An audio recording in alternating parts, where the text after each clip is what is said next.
The rumors that the Islanders may be able to acquire William Nylander in a trade are cooling off. We'll break down what's happening with that. Bo Horvat meets NIMBY on Long Island in a lawsuit, and we discuss Eetu Liukas' future as we continue our look at Islanders prospects. We've got all that and more on today's Locked On Islanders podcast. You're Locked On Islanders, your daily podcast on the New York Islanders. Part of the Locked On Podcast Network, your team every day.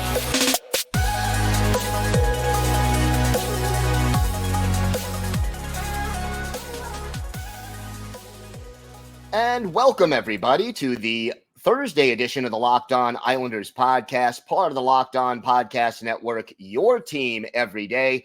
I want to thank everyone who makes Locked On Islanders your first listen every day. Don't forget to subscribe on YouTube or wherever you get your podcasts so you can get new episodes as soon as they drop. And you can hear us now on the SiriusXM, on the SXM app. Just search for Locked On Islanders. Today's episode is brought to you by Birddogs. Go to birddogs.com/LockedOnNHL or enter promo code LockedOnNHL for a free white tech hat with any order. You won't want you take your Birddogs off. We promise you. Lots to discuss on today's show. First, if you've got something Islanders related on your mind, if you have a question, a comment, maybe a topic you'd like us to talk about on a future episode, you can email us at lockedonislanders@gmail.com. And if you leave your first name and where you're from, we're happy to mention you on the show when we discuss whatever it is that's on your mind. You can follow the show on Twitter at Locked On Isles, and you can follow me, Gil Martin, on Twitter at Ice Wars, NYR_VSNYI. We'll keep you up to date on all things Islanders throughout the rest of the offseason. Hirings, firings, trade rumors, free agency, even minor league signings. If it's happening to your New York Islanders, we'll have it covered here on the Locked On Islanders podcast. There have been some rumors going around that, the Islanders were still interested in making a deal with the Toronto Maple Leafs for William Nylander. And, they haven't exactly come from the most reliable inside sources. I've heard them. Some people have brought them to my attention. And look, I was skeptical right away, quite honestly. Nylander has 1 year left on his contract at $6.9 million. So just to get him acquired for the rest of his current contract, the Islanders would have had to have made trades to free up a minimum of $7.5 million. Okay, maybe 6.5 if you send, for example, Ross Johnston down to Bridgeport. Okay, that's another 1.1 million, but you would need to clear away, realistically, more than J.G. Pageau's salary in order to make that deal. And obviously, yes, you would have been adding that, 40-goal scorer or that bona fide sniper. But it probably would have cost you J.G. Pageau, probably one of your top 4 defensemen, maybe Alexander Romanov, maybe either Adam Pelech or Ryan Pollock, and maybe a draft pick or Oliver Wahlstrom. The price would have been very high, let's put it that way. But on Wednesday, sort of those rumors getting put to bed just a little bit. Basically, Nylander addressing the NHL European Player Media Tour yesterday and basically saying he wants to remain with the Toronto Maple Leafs long term. Here is the quote from William Nylander. For me, the contract, obviously, I want it to work where I can stay there and be there. There's no other place I want to play, but I still have 1 more year left. I don't understand why there's such a big rush to do something right now. I have 1 more year left. Now, Nylander will be an unrestricted free agent after this season. But again, the next line of the quote, I want to be in Toronto as long as I can.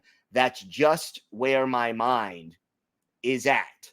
Now, according to his agent, Louis Gross, there have not been contract negotiations going on as of late between Nylander's agent and the organization. But, by the way, yesterday, Austin Matthews signing a 4-year extension with the Maple Leafs worth $53 million, an AAV of $13.25 million. And, basically that core four, Nylander and Matthews, were both potentially free agents at the end of this year. And it was Matthews who ends up signing not a long-term extension. He doesn't go the 8-9 year route. He sticks with a 4-year extension and a very high AAV, the $13.25 million a year. And voila, he is going to stay in Toronto and be part of the mix. Now, look, would William Nylander fit a lot of the needs that the Islanders have? Yeah, unquestionably. Like I said, last year, 40 goals, 87 points, played all 82 games. In 2021, 2022, 34 goals, 80 points in 81 games. Over the last 2 years, 22 power play goals, 13 in 2021, 2022, 9 more. Last year, you can add 37 power play assists combined over those 2 seasons, and you see right away what a difference maker he could be with the extra attacker. If you can put him on a line with Horvat, Nylander, and Barzal, that is a lights out, legitimate first line. But again, you would need to free up about $5.8 million or more in salary to acquire him this year. And then you're probably talking something closer to the range of $9.5, $10.5 million per year if you want to lock him up to that long extension. So I don't know how realistic it is. Now, here's the other thing, though, that I think Islander fans would want to keep in mind. William Nylander, again, you have the 1 season left on his contract. Okay, all good. What if we get to the trade deadline? What if we get to the trade deadline and Nylander still hasn't signed a deal with the Toronto Maple Leafs? What if negotiations at that point are at a standstill? And who knows where either the Islanders or the Maple Leafs will be in the standings once February or March rolls around. Obviously, most people expect Toronto to once again be a contending team, and people expect the Islanders to at least be in the hunt for a playoff berth. But if the Maple Leafs feel like they won't be able to re-sign Nylander, do they try to move him at the trade deadline? Then your cap hit becomes less. The price probably goes down a little bit because he's only a rental. Or, look, we know the Islanders tend to get a lot of their big offensive players by trade and sign. Bo Horvat, Kyle Palmieri, trade and sign. Sometimes it's trade and don't sign. Ryan Smith, you want to go back a little bit. But overall, you get a lot of these players with trade and sign. And maybe, just maybe, that would be Lou Lamoriello's plan. Now, the other thing that you really get with Nylander that the Islanders need, and again, I don't think they're going to get him right now. It looks like, he's going to at least start the season in Toronto. And I'll say this, if he's trying to get more money from the Maple Leafs in negotiations, what he just said in Stockholm yesterday is the opposite of what you would want to say. Because by saying, I want to stay, you're kind of implying you're not giving yourself the maximum leverage, and you're kind of implying maybe, just maybe, you'll take a little less money in order to do it. Now, the other thing that I love about Nylander and his game, Last year, he attempted a career high 516 shots on goal and had 293 shots on goal. 293 shots on goal, more than 3 shots on goal per game. Just again, to give you a comparison as far as the shots on goal are concerned, Brock Nelson, who also played all 82 games, led all Islanders with 222 shots on goal, or roughly 71 shots on goal less than William Nylander. And William Nylander, that's basically in an 82-game season, 1 extra shot on goal per game. All things the New York Islanders could really, really use at this time. But again, as I said, the rumors cooling off as Nylander has made it clear that he anticipates staying in Toronto, wants to re-sign with Toronto, and that would preclude him from becoming a New York Islander unless they find a way to get something done closer to the trade deadline, which probably would suit the Islanders a little bit better in the long run from a cap perspective as well. But again, a lot of things going on between now and then. We have got a lot more to discuss on today's show. We have to welcome Bo Horvat to Long Island because he just got a firsthand experience about Long Island NIMBYism. That's not in my backyard. For those of you who are unfamiliar with it, we'll talk about that. We'll talk about Eetu Liukas and his prospect profile and a lot more still to come on today's Locked On Islanders podcast. Today's episode is brought to you by Birddogs. Birddogs, you make you look good. Their stretch khaki shorts are designed to fit slimmer through the thigh and leg to give you a truly sculpted look. They do the exact same thing as Lululemon, but they fit much better. You know, regular shorts are made of a stiff, restricting cotton, but Birddogs fixed this issue by inventing cloud knit fabric that just looks like khaki, but stretches so you can get a way slimmer fit without having to sacrifice movement. And Birddogs uses anti-stink sweat wicking fabric that keeps you cool and dry all day long. I have to say Birddogs are extremely comfortable. When I was in the hospital a couple of weeks ago, I wanted my Birddogs because they were the most comfortable shorts that I could wear. So go to birddogs.com/lockedon, enter promo code LOCKEDONNHL. You'll get a free white tech hat with your order. That's birddogs.com/lockedonnhl or promo code LOCKEDONNHL for a free white tech hat. You won't want to take your Birddogs off. We promise you. So we've talked, even every day, as you know, we talked yesterday about Bo Horvat. And welcome to Long Island, Bo Horvat. We mentioned, okay, Bo, he's going to get settled. He's going to be more comfortable on Long Island this year because, his family is here. He's bought a house. He's familiar with the system. He's familiar with his teammates. Everything points to Bo Horvat sort of being a lot more comfortable. Well, I think we can say that Bo Horvat is now officially a Long Islander in the sense that he has come face to face with NIMBYism, not in my backyard as the abbreviation goes, because he is part of now a lawsuit. And ironically, because he's a hockey player, it involves a pond. So Horvat is apparently a defendant in a lawsuit with local residents in the Plandome Manor area about the environmental protection for Leeds Pond. And his legal name is apparently Bowie Horvat.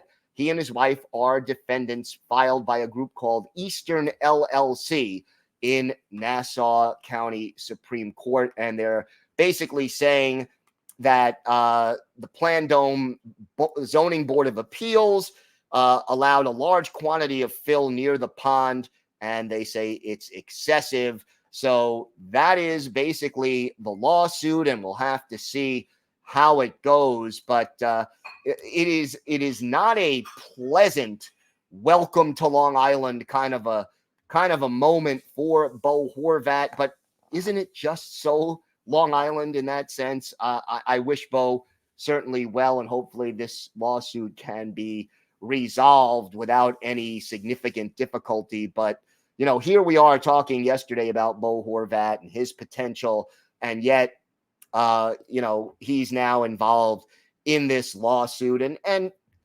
again, these things usually end up settling in some way, and you hope that it does work out. And more importantly, from an Islanders perspective, this hopefully will not affect Bo Horvat's love of living here, because he's signed here for the next 8 seasons, and it won't affect his play on the ice, which is obviously what Islander fans care about the most when it comes to Bo Horvat. And I don't think this is going to be a major obstacle, but you just sort of look at this situation and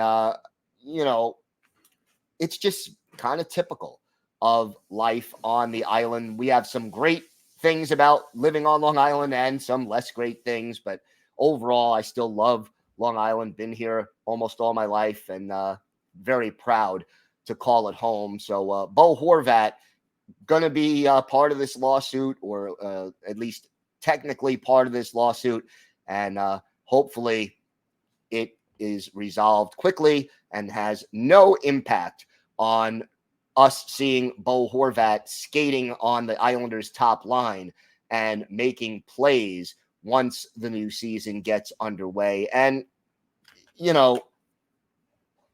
again, hopefully Horvat is going to settle down and be comfortable and be ready for a good season. And the projection of, only 60 points for Horvat that we discussed on yesterday's show, and every day, as we broke that all down yesterday, $8.5 million for 60 points.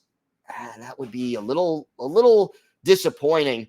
I'm hoping for something closer to 70 points, but again, we have to see who the third line mate is with Barzy and Bo, and then I can't expect him to match what he did in Vancouver a year ago, because the Canucks play such a more open and offensive-minded system as compared to the Islanders. But I think we can certainly expect more than the point every other game level of production that we got from Horvat last year, which was really an adjustment period and a learning period. And the fact that he wasn't playing with Matthew Barzal certainly also had an impact on his offensive productivity. The chemistry they showed in the 6 games that they were together gives us reason for hope. And a healthy Matthew Barzal, and he was not 100% healthy when he appeared with the team in the playoffs, a healthy Matthew Barzal and a more comfortable Bo Horvat are 2 factors that should help the New York Islanders in the upcoming season. And certainly on Locked On Islanders, we'll have it covered for you every step of the way.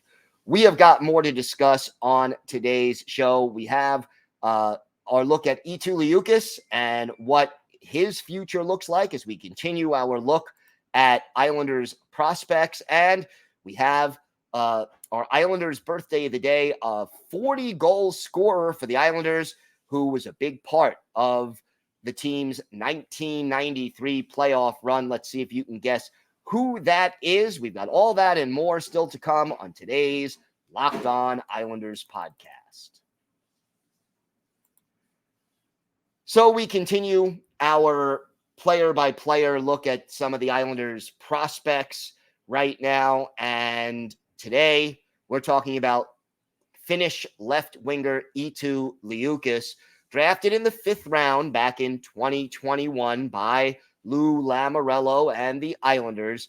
And last year, even though he is only 20 years old, he'll turn 21 in exactly a month and a day, actually.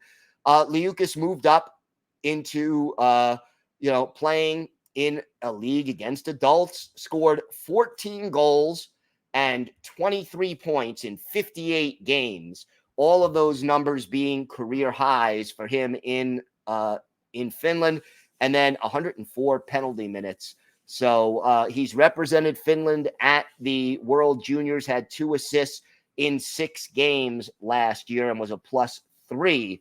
So that was at least a positive. And, you know, the thing about Liukis that everybody likes, and I mentioned the 104 penalty minutes, he plays with a little bit of an edge, and you have to sort of appreciate that edge. His compete level is considered above NHL average by a lot of scouts. He's 6'2", 198 pounds, and The Athletic ranked him as the 5th highest prospect in the Islanders organization. The Hockey News ranked him 10th. And the issue for Liukis, the big thing that he needs to improve, I would say the most, and this is true, I think, of a lot of Islanders prospects, is his skating. It is considered below NHL average. And he's more of a guy who would be a third line kind of an NHL player, maybe a two-way checking kind of a forward, maybe something in the equivalent of a J.G. Pageau, although he's a wing as opposed to a center. He does have an above-average NHL shot, and his compete level is considered above average, but his hockey sense and skating are below NHL average, according to the Athletics scouting report. So he's a bottom 6 winger, probably a third or fourth liner, depending on how much better his skating can get. And again, the question simply becomes when he would be NHL ready. I would say he's probably a minimum of 2 years away.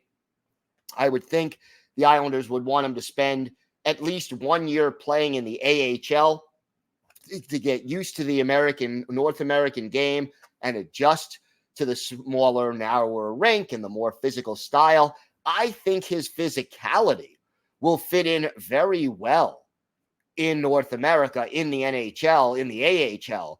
It's a question of those other things, the skating and the hockey sense.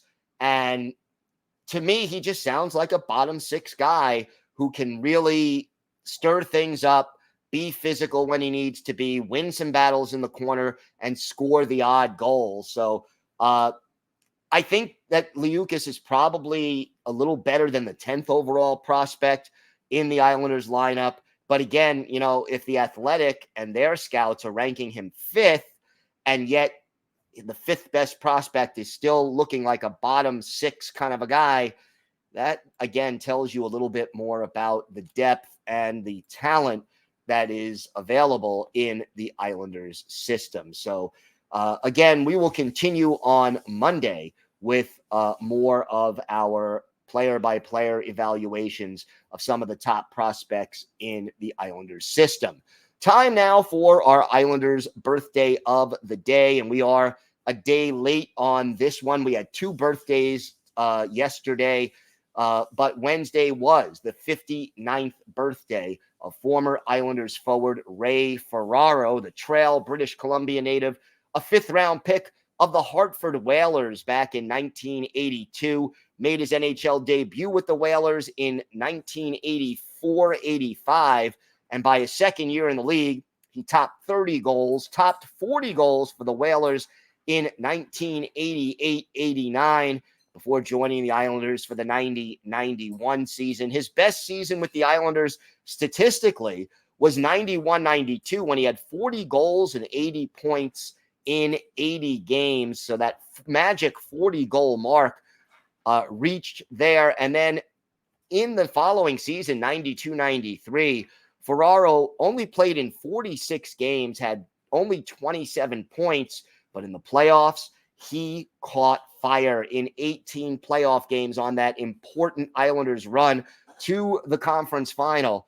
He scored 13 goals and 20 points in those 18 games, stuck around with the Isles through the 94-95 season, played 1 year with the Rangers, then played for the Kings, the Atlanta Thrashers, and then briefly for the Blues.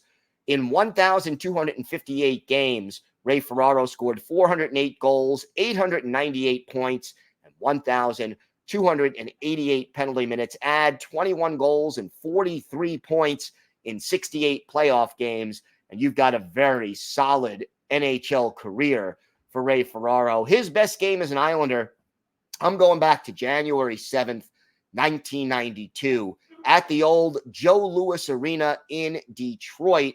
Islanders with Steve Weeks in goal, the Red Wings with Tim Cheveldae, and this really was a dominant game for Ray Ferraro. 4 goals and 1 assist in this one.